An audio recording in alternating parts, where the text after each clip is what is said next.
Announcement regarding WIS 175. Joining us today is the Wisconsin Department of Transportation Secretary Craig Thompson, Milwaukee County Executive David Crowley, and Milwaukee Mayor Cavalier Johnson, along with many other dignitaries and distinguished guests. We've come prepared. We have some prepared remarks and would ask that questions be held until after those comments. And then you'll have the availability to address either of the speakers. I would ask that you focus, your questions to DOT's commitment and on this project. We're not here to engineer it yet, but we are talking about the vision. So, Secretary. Thank you, Bob. Good afternoon, everyone. We're really excited today on behalf of WisDOT and the Evers administration to be here today to talk about Highway 175 from Wisconsin Avenue to Lisbon. I do want to start out by saying that we are in County Supervisor Burgelis's district here, so we appreciate that, and County Supervisor Rowland being here as well. Senator Tammy Baldwin's office is here, Tiffany Henry from there, and we appreciate that. And so thrilled to be here with our tremendous partners, with the mayor and the county executive who are going to speak after I do. So 175 from Wisconsin to Lisbon is about 1.5 mile stretch that we're announcing that we're going to be doing a study of today. That 1.5 mile stretch was built 60 years ago. At that time, it was the Milwaukee Braves, and it was Warren Spahn and Eddie Matthews and Hank Aaron. And today we've got Woodruff and Yelich and Kane. And when this is done, we don't know what Brewers are going to be there. But this 60-year-old 1.5 mile stretch from Wisconsin Avenue to Lisbon is such an important part for this community, and it needs to be rebuilt. And this gives us the opportunity to launch a study in a way that we can do that can make sure that we are taking all of the input from the community, that we're listening, that we can do it in a way that hopefully reconnects communities that have been divided in the past, that can work in a way that allows people with all different modes to be able to transverse it in the ways that they choose to do that. This 1.5 mile stretch at the Lisbon intersection is really a gateway to Washington Park and to Sherman Park and to Washington Heights. Molson Coors and Harley Davidson utilize this corridor. And so we're really excited that we're at this point that we can look at and imagine what 175 can look like, what it can do to the community here, how it can bring us together. And we're really looking forward to this study. We believe that launching this study, this first phase should take about 1.5 years. We're looking forward to really robust input from the community for this very important stretch that we believe can help to really transform a community, because a road is really a lot more than asphalt and concrete and steel. It really is about the community and quality of life of people in the area. We think we have an opportunity here, now that it needs to be rebuilt, to really get the input of the people that live here and transverse it so that we can try to look at it in a way that it fits the community, it allows people to transverse it, and as always, we're looking at safety as a #1 priority and to make sure that we have safe and efficient movement of people and goods. But we're very excited to have that opportunity here today. And I wanted to mention some of the other dignitaries, and I'm going to turn it over. We've had such a tremendous partnership with the city and the county that have the conversations that have led to today. And the mayor and the county executive are going to talk about that. They've been wonderful partners.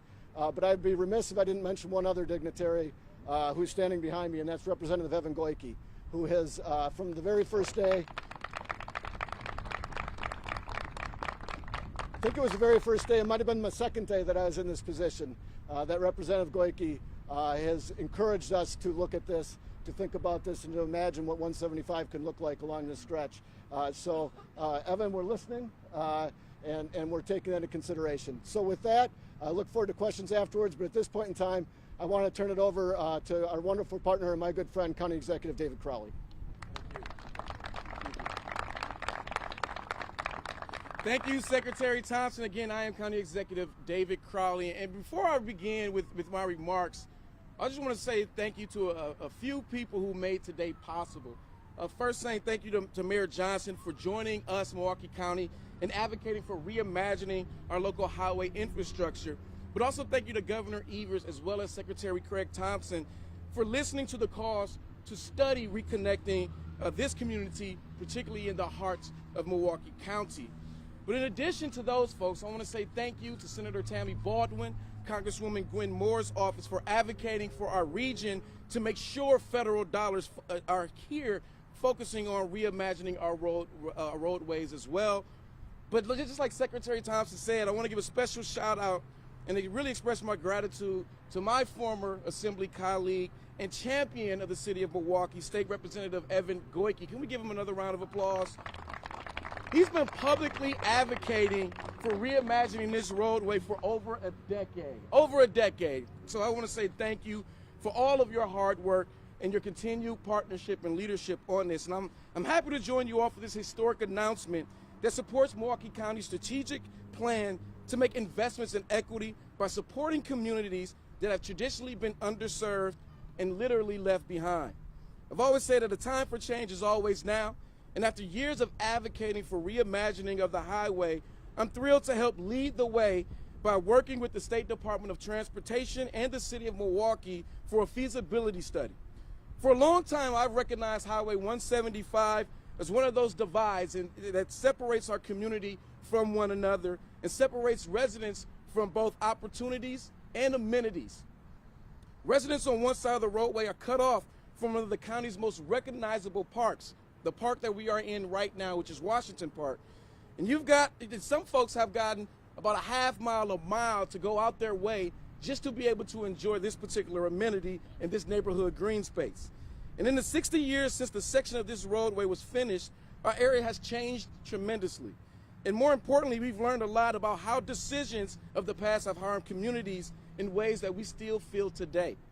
Those decisions use transportation infrastructure to reinforce segregation, to divide our communities, and isolate people from economic opportunity.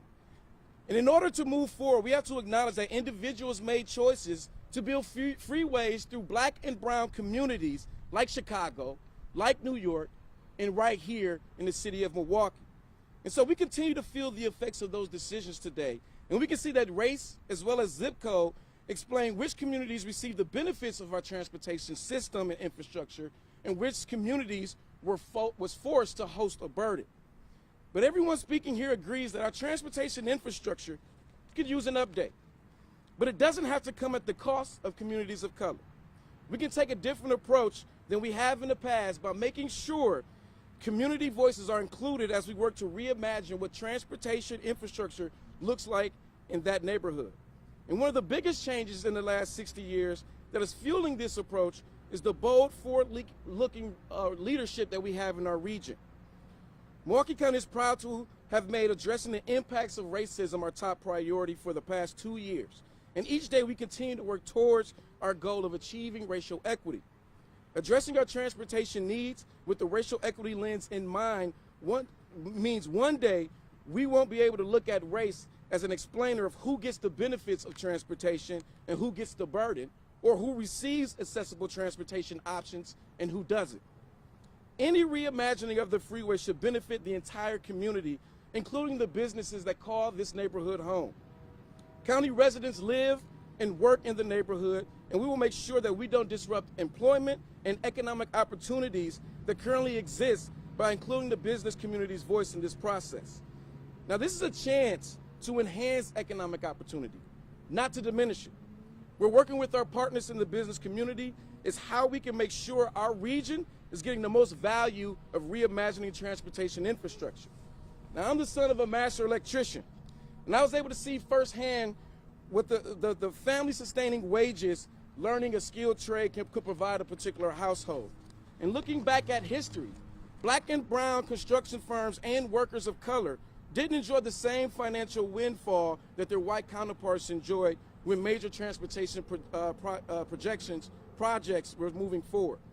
And we have the opportunity to change that right now at this time. We can train up a new generation of workers who will have the skill sets to tackle these projects, and they'll be available to fill positions that employers are looking for in the future. We can set the next generation up for success through opportunities to enter the skilled trades positions. This is an exciting time for to be working on this issue, and we have a chance to update our transportation infrastructure and dismantle the barriers that divide communities and reinforce inequality. By addressing our transportation needs with a racial equity lens in mind, we're taking an important step forward to creating a reality where race and zip codes no longer determines your economic opportunities, your access to critical services, or your health outcomes. The Biden administration's bipartisan infrastructure law is making the resources available to reconnect our communities, and I look forward to Milwaukee County submitting an application with a design for this neighborhood that will improve equity as well as prosperity for everyone. Thank you once more to our partners at the state, the city of Milwaukee, and the many advocates for racial equity right here in this neighborhood. And as a Star Wars fan, I would be remiss if I didn't point out my baby Yoda tie and end with saying, may the 4th be with you. And I would like to invite City of Milwaukee Mayor Cavalier Johnson for his remarks.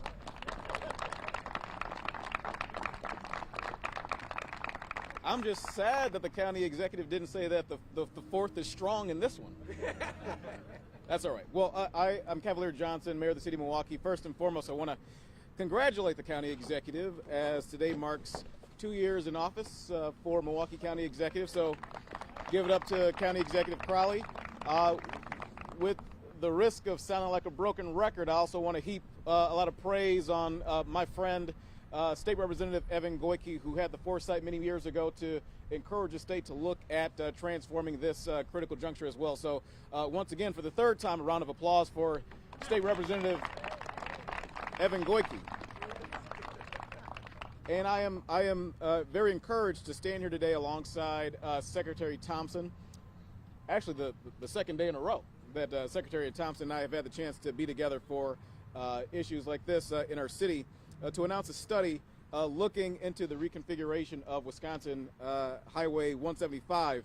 I'm very excited about the opportunity before us to look at this study as it affords our city to change the previous legacies that have been deeply rooted in Milwaukee. Legacies such as division and disruptions that highways have caused as they've been constructed here in our city.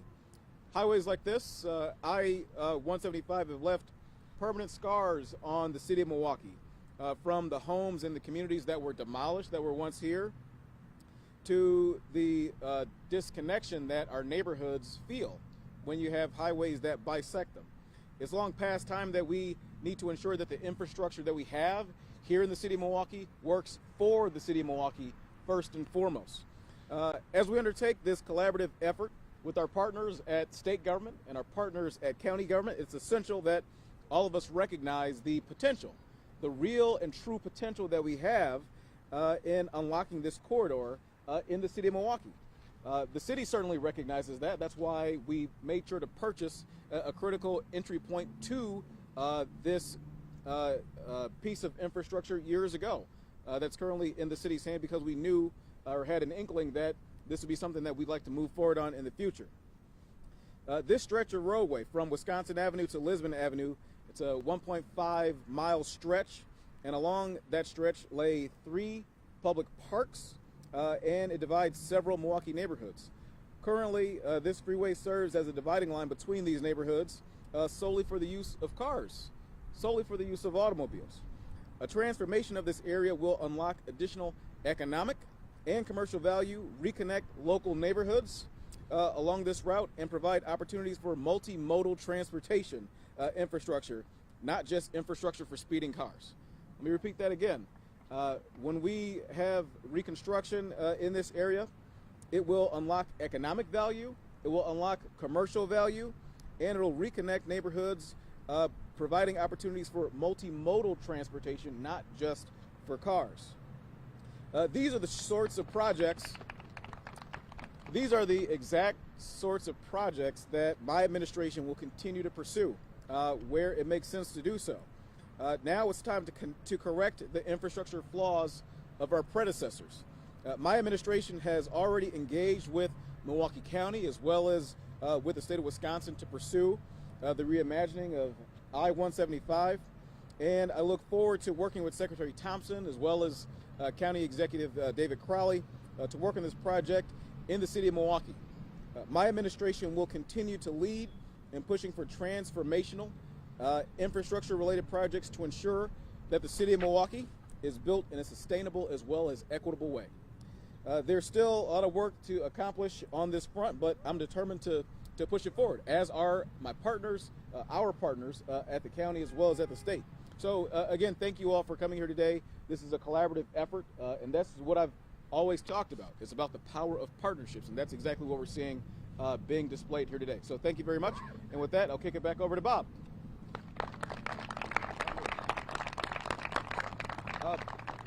Before I kick it back over to Bob, I want to recognize as well, we are in the 15th Aldermanic District, and Alderman Russell Stamper is here as well. So, Alderman Stamper.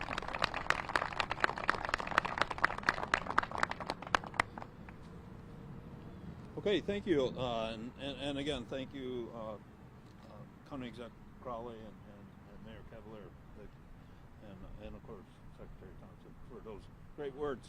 Why don't we go ahead and open it up for some questions, if you have any, and then if there's a direction you want to go with each of the speakers, please go ahead. Question for you or the Secretary. If this ceases to be a freeway, how does that impact the Stadium Interchange Interstate 94 project? Sure. As I think people know, we made the decision a while back to go undergo a supplemental environmental impact statement so that we could reevaluate what the preferred alternative was, to look at traffic patterns post-pandemic, to get more public input about the stadium interchange itself, the height, all of those things. We're in the middle of the process of doing that. We won't be announcing what's coming out of that yet, but we are listening. I think you will see changes, and whatever we do on 175, Bob and the folks here assure me it's going to work together. So we're gonna have a roadway here that will work with whatever the ultimate preferred alternative and design is for the interchange and for I-94 East West. Yes. Have you seen the renderings of the stadium interchange, the ones that you guys have passed out? They seem to have some issues. There's crossing roads, there's stoplights on them. We're still in the process. I've seen renderings of different things that we're looking at right now. We're not to any final decision yet. Okay.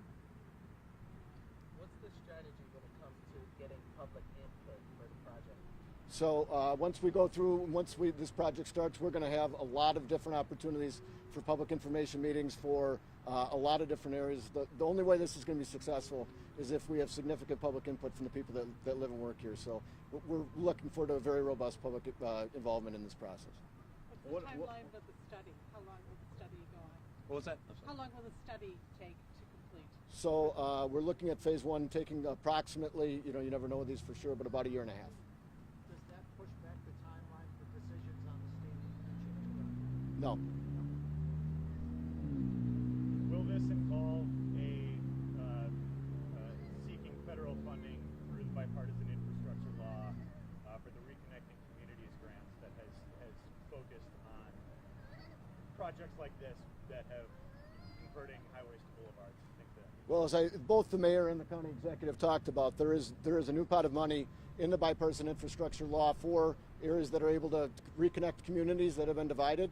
And I think at the state level, at the county level, at the city level, we're all going to be looking at that very closely to see if we can garner federal funding to help with that cause. I don't know. But a formal application has not been submitted for that yet? No, the notice of opportunity for that project isn't even out yet from the federal government, so we don't even know what the parameters are yet.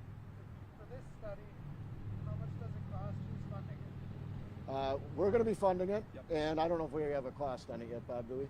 Yeah, just magnitude is in and around the $2 to $3 million range. So it is a big commitment by the DOT to really do that community involvement, community outreach, look at the existing safety and operations, and of course the overall condition. This is like the Secretary had mentioned. This is vintage Eisenhower Freeway, so it's come to age. Yes, ma'am.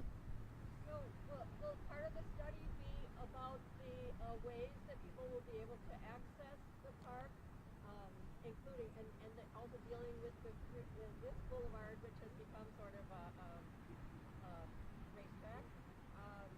So and also that the fact that if there's any interest in this being a nationally significant park designed by Frederick Law Olmsted, who's currently being celebrated nationally for quite some time.